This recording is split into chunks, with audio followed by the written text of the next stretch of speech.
The Plymouth Boys and Girls Club Tour by Peter Koukounis, Andrew Frederique, Aaron Green, and Jasmine Owens.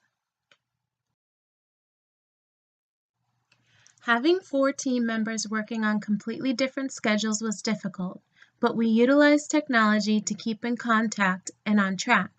It was nearly impossible to find times that we could all meet in person, so we resorted to group text chats and Google Docs.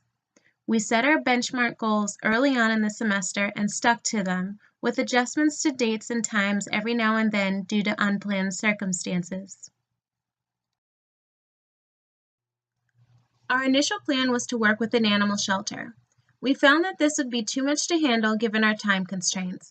We also had trouble receiving responses from the people in charge, and they required us all to prove current tetanus vaccinations, which some of ours had recently expired. We brainstormed different ideas of how we could help our community instead, and ultimately came up with the idea of giving a walking tour of our campus to local middle and high schoolers. Our first step was to speak with the admissions office to find out if there were certain permissions or approvals needed to give a tour. We learned that our school is open to the public because it's a state university.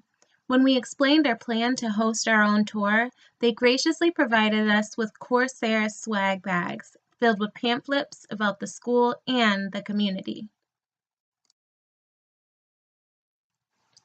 We then spoke with the director of Boys and Girls Club in Plymouth, where one of our members' children attends the after-school program.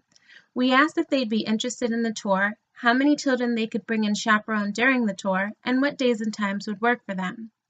Some of the other steps we had to take were to give flyers and permission slips to the children for their parents, make sure we had permission to take photos of them, add candy and frosty coupons to the bags to make them more fun, and to get the children some campus maps and Carney Library pens to give out during the tour.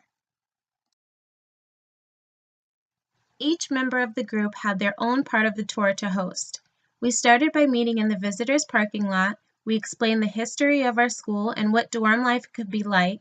We made our way through the campus center, explained the admissions process, and the types of activities that students can be involved with.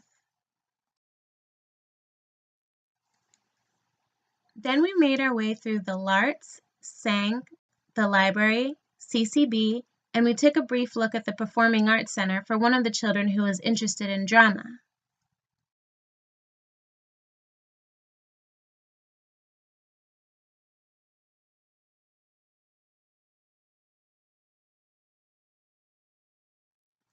The children had a blast, and we had fun showing them what opportunities lied right outside their own neighborhoods.